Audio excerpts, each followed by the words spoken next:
The US economy is in serious trouble. The credit card debt is sitting near at a record $1.25 trillion.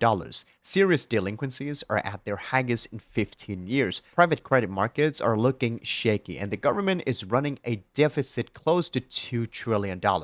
And yet, stocks markets keep hitting new heights. Unemployment rate is still only around 4.2%. Official numbers still say that the largest economy in the world is doing fine. So if everything looks so fragile, why has it not collapsed yet? Now that is the real question. And to answer this predicament, we need to look at exactly what is holding the whole system up.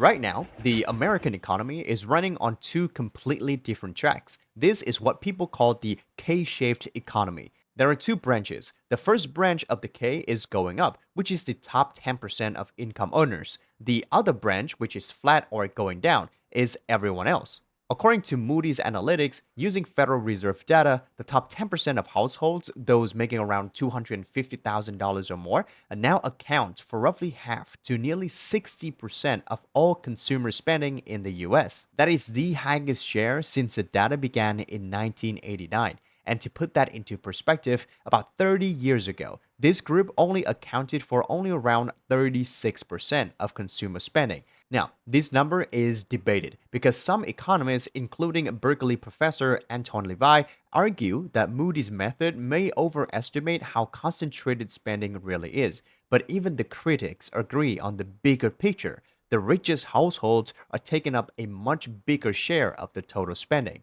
So the obvious question is, how are they able to keep spending at this level in this economy? Well, one big reason is that they own a huge amount of financial assets. When those assets go up in value, their wealth rises, and that gives them more room to spend, even if their actual income hasn't increased by nearly as much. For example, the average value of stocks held by the top 10% household rose from about $624,000 at the end of 2022 to more than $1.1 million by the end of 2025. A big part of that growth came from technology and AI stocks, according to reports from the University of Michigan. And this is where the gap becomes much clearer. While wealthy households are benefiting from rising asset prices, the bottom 60% of households are in a very different position. Their spending has barely grown after adjusting for inflation. So when you hear that the US economy is still growing, that's true, but a huge part of that growth is being powered by a relatively small group of wealthy households. And that raises the bigger question behind this entire video. If so many parts of the economy look so fragile, why hasn't the system collapsed already? Well, the answer is that several powerful forces are still keeping it moving, grinding the gears, and together they form five pillars, which is holding up the economy right now. Let's look at them one by one. Among these five pillars, there is one which I think is the weakest. If it wobbles first, it will almost certainly pull at least two others down with it. I will not share its name yet. Pay attention and you will recognize it before I say it. The AI investment boom. This is the largest pillar and the numbers are striking. The four biggest US tech companies, Microsoft, Amazon, Google, and Meta, plan to spend a combined $725 billion on AI infrastructure in 2026, according to company guidance and analyst reports. That is up 77% from just $410 billion in last year. Now, to put that number into perspective, $725 billion is larger than the entire annual GDP of Poland, of an entire nation. And remember, that figure doesn't even include the separate $500 billion Stargate project involving OpenAI, Oracle, and SoftBank. So, how important is all this AI spending to the US economy? Well, Harvard economist Jason Furman calculated that during the first half of 2025, investment in information processing equipment and software, much of it related to AI data centers, made up only about 4% of US GDP. Yet, it accounted for 92% of total GDP growth during that same period. Without that investment, growth would have been only around 0.1%. That tells you just how dependent recent US growth has become on AI investment. One financial reporter even described the US economy as looking like three giant data centers wearing a coat. But there's a catch. Not everyone believes all of this spending is actually benefiting the US economy as much as the headline numbers suggest. Goldman Sachs chief economist Jan Hatziewicz has argued that much of this AI investment effectively leaks out of the United States because many of the chips and other equipments are imported from places like Taiwan and South Korea. His estimate was that the direct impact of AI investment on US GDP growth was basically zero. So now investors are starting to ask what happens if all of this spending doesn't generate enough revenue to justify it. That concern started showing up in the stock market in late June 2026 when shares of Meta and Microsoft came under pressure. Analyst Dan Ives described the move as an air pocket as investors began questioning whether these enormous AI investments would eventually generate enough profits to justify the spending.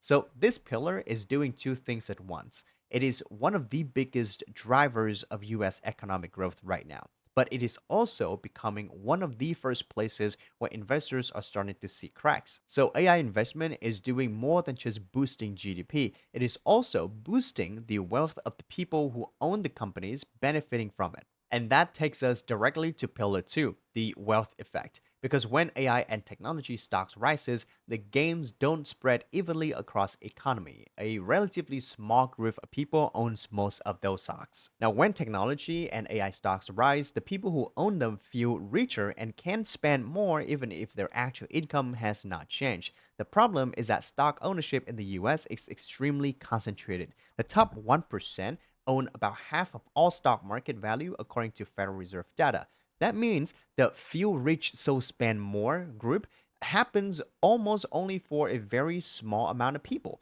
But that same group carries nearly half of the entire economy's purchasing power.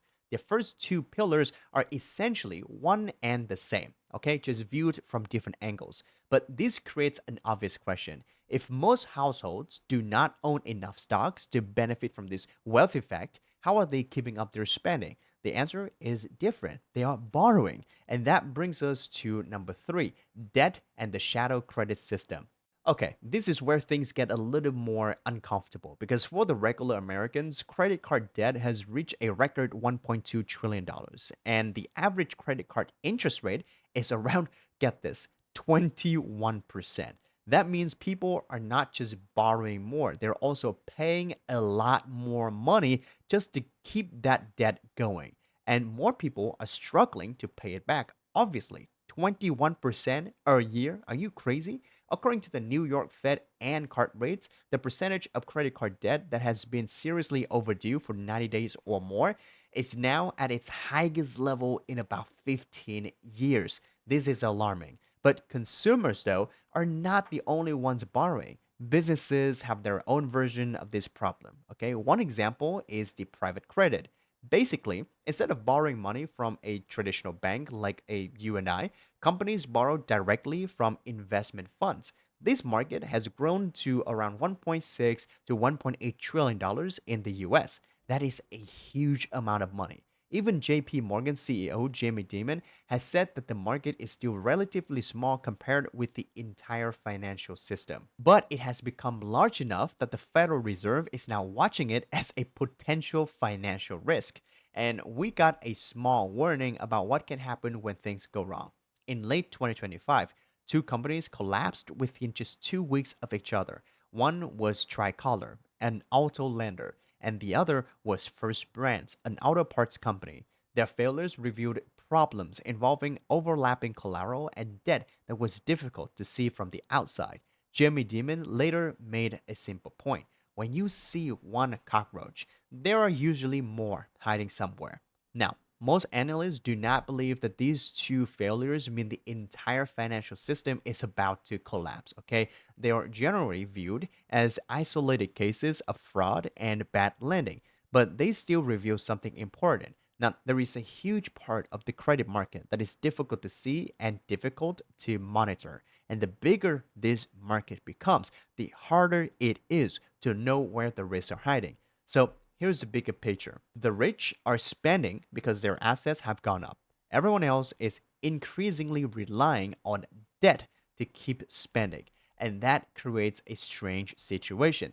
A lot of consumption is being supported by wealth on the one side and borrowing money on the other, but neither side is being powered mainly by strong income growth. That is the key point of this pillar. But borrowing has a limit.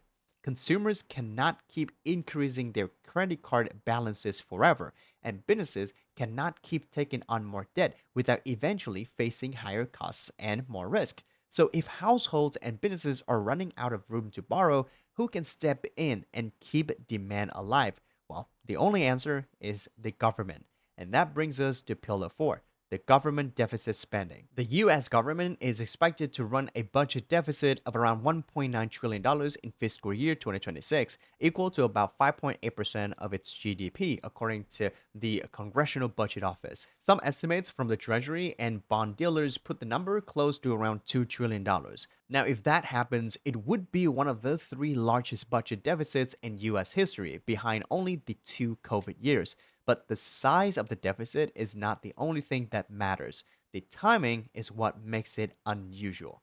CBO Director Philip Swagel has pointed out that this is happening even though unemployment is still expected to stay below 5% for the entire coming decade.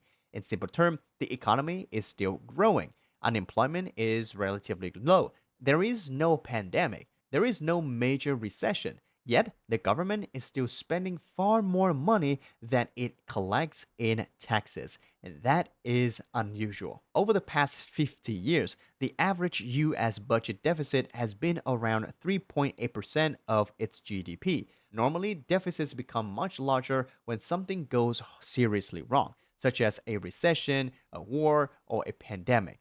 But today, the deficit is around 5.8% of GDP, even without a crisis, forcing the government to spend at this level. Well, I mean, if you count the straight up Hormuz chaos, a war, then yeah, it might make sense. So, what is the government actually doing here? It is putting more money into the economy than it is taking out through taxes. That extra spending supports household income, business revenue, and overall demand. In other words, the government is helping keep the economy moving even when the other parts of the economy are starting to slow down.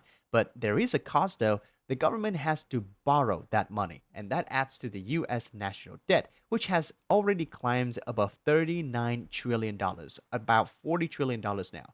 This is the invisible pillar. You may not notice it when you look at your paycheck or go shopping, right? But the government borrowing is quietly supporting a huge amount of economic activity. But now we have another problem. The government can keep spending and borrowing, but that raises an obvious question. Why are investors and the rest of the world still willing to finance all of this, lending money out to the US economy? And that's going to be our last pillar, the privilege of the US dollar. The dollar is still the world's main reserve currency, and that gives the United States a huge advantage. Countries and investors around the world still want to hold US dollars and US Treasury bonds, which allows the US to borrow even more money easily and gives it more room to keep spending. Think of the dollar as the cushion underneath the other four pillars. It gives them more time to keep running. But even this pillar is starting to show some cracks. By the end of 2025, the total value of gold held by central banks around the world had surpassed the value of the US Treasury bonds they held. That happened for the first time in nearly 30 years, according to the European central banks. The dollar's share of the global foreign exchange reserves has also fallen from around 71% in the early 2000s to roughly 56% to 57% by late 2025, according to IMF data. That does not mean countries are suddenly abandoning the dollar. Part of the decline comes from exchange rate changes, but central banks are also buying more gold instead of increasing their holdings of US treasuries. That shift accelerated after 2022 when Western countries froze around $300 billion of Russia's foreign reserves. Still, this is not a sign that the dollar is about to collapse. The shift has been happening gradually for about 20 years. The important point is that even the strongest pillar is not permanent, all right? For now, the dollar still gives the US something other countries do not have: more room to borrow, more room to spend, and more time to keep the other four pillars standing. And that brings us back to the question we started with. This is why the US economy has not collapsed yet.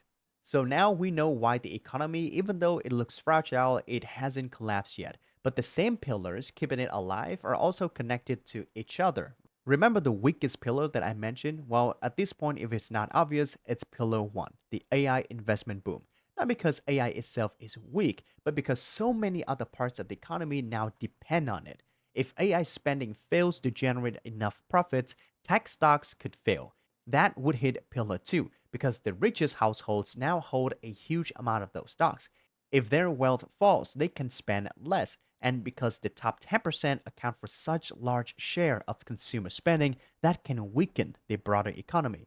At the same time, the rest of the economy is already relying heavily on debt. If credit gets tighter, pillar 3 weakens as well. Then the government has to step in with more spending, but that means more debt and higher interest costs, putting pressure on pillar 4. And underneath all of this is the dollar, which gives the US more room to borrow and keeps the whole system going. So the real risk is not that one pillar suddenly collapses, it's that one weak pillar can pull several other pillars down with it. That is why the system looks stable on the surface, but it is more fragile underneath. For now, the machine keeps running. But the question is, how long can it keep running before one of these pillars finally gives way? If I were you, I would be heavily saving up money, all right, preparing for the worst. In bad time, cash is king. Remember that. And thank you so much for watching. If you think that this video is helpful, then consider like and subscribe. I'll see you in the next one. Daily out.